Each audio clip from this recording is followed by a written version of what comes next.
Hey guys, so I wanted to make a video that way you could see what kind of herbs I'm using, so I'm going to jump right in. The first herb I'm going to talk about is orange peel. So this is a really good one for digestion, and it's also a really good deodorizer. So if someone's experiencing odor, this is a really good one, and it smells really good when it's steamed.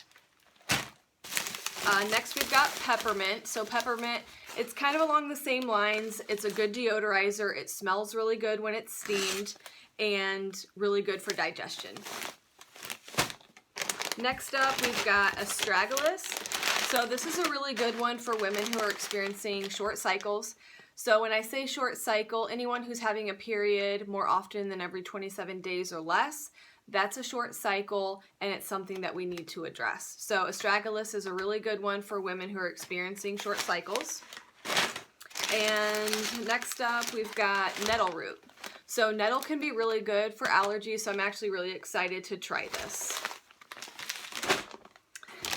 Here we've got oregano leaf. So this is a really good antimicrobial, antibacterial. So if someone's coming to me and they have yeast infections or bacterial infections, this is definitely a go-to, and it works really well with some other disinfecting herbs for a synergistic blend.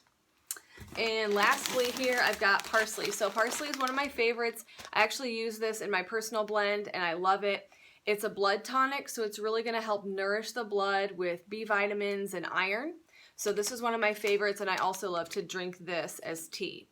So if you have any questions over any of the herbs that I talked about, or if you have questions over your menstrual cycle, just send me a message. And if you like this kind of content where I'm making a video and talking about herbs or talking about different things, also let me know. That way I can give you guys what you're looking for. Okay, thanks. Bye.